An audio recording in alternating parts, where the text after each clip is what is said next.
Thank you, Dr. Sanz. Are there any questions for this presentation for eTOX? King Sukraj Chaudhary, Statistics Department in... Excuse me? Statistics Department, University College Cork.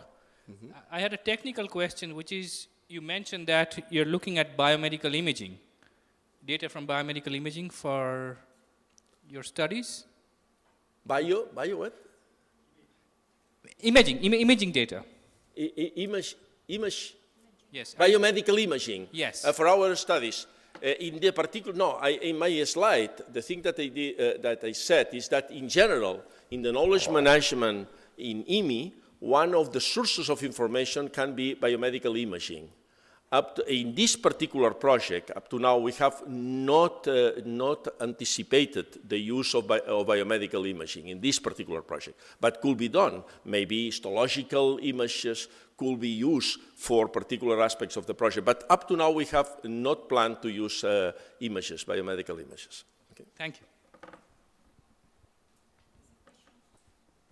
A question here.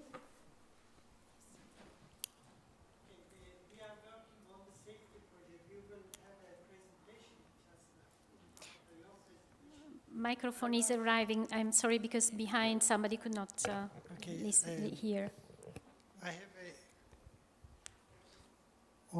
I have a question on the database. I believe you will get really a huge amount of data if you also include within this genomics and other exomic technologies.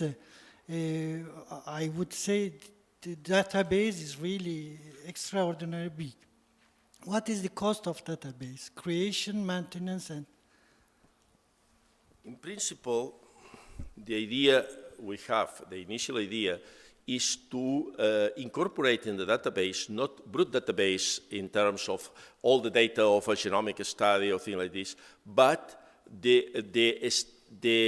elaborated information in terms of a particular funding as it is seen by a particular toxicologist. So this is the idea.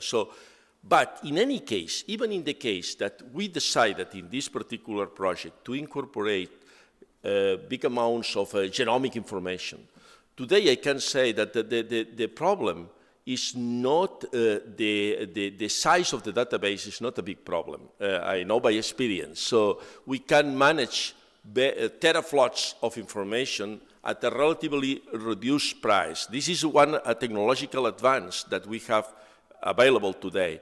So in the past it was true that, that to store huge amounts of information, the cost was terrible. Today this is not the problem.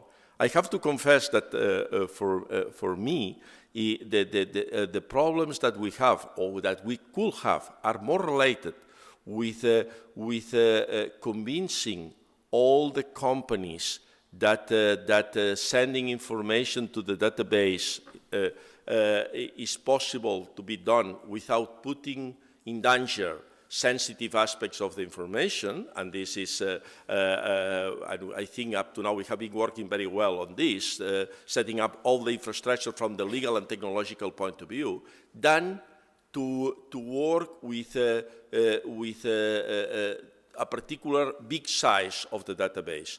On the other hand, I repeat, the idea we have is not to transfer the original data, the original amounts of data, but elaborated data from them.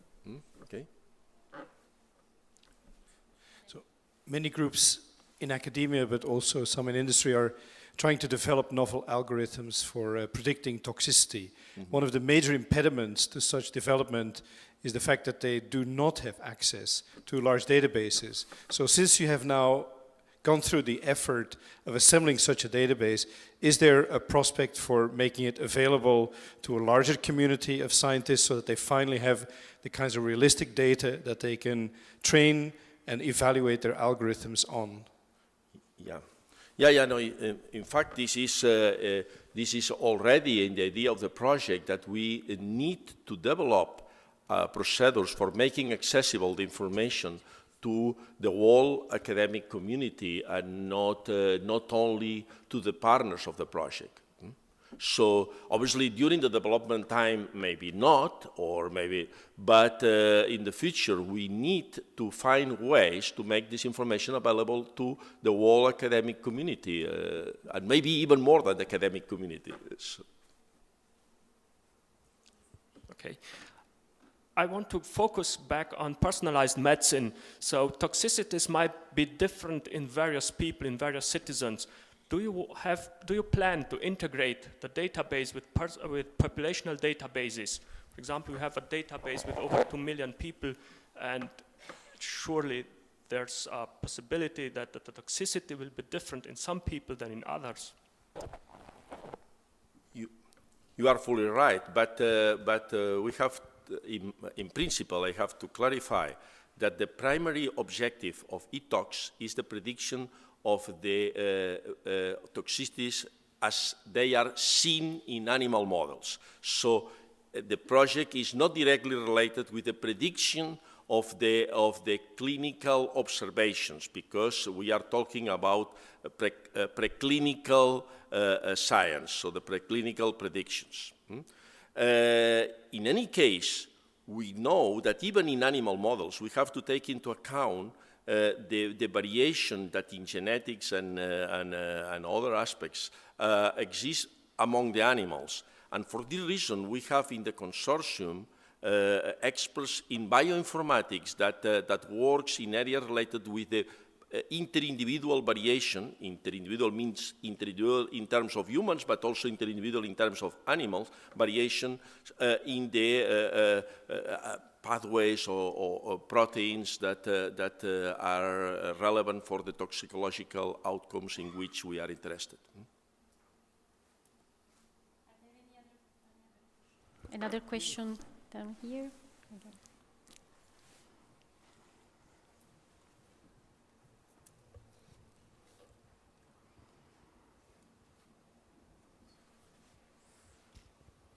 You talk about the validation of your results. First, short question, do you have some main area of focus for safety prediction? Second, how you are going to validate? Are you going to, for example, collaborate with other IMI initiatives like us? We are working also on some validation of biomarkers for DLI, DK, and DV. In fact, obviously, at this, I know that this is a point in which the IMI is very interested. We have to develop collaborations with other related projects, and I'm sure that the officers are not going to allow us to act in another way, but we will be very pleased to do so. At the same time, so for the validation, we have, I am not one of them, but we have a specific partner that the main expertise of this partner is, for instance, validation, development of validation strategies and validation quality protocols for instance, for QSAR modeling. We'll take, obviously, we have given the responsibility of the specific work package of validation to this partner from University of Liverpool, John Moores University, that they will specifically design protocols on the basis, always, of existing data or future data. So, because the idea is that at the end of the day, we have to test our systems not with the same data that we have used to develop them, but on new cases not considered for the development of the system.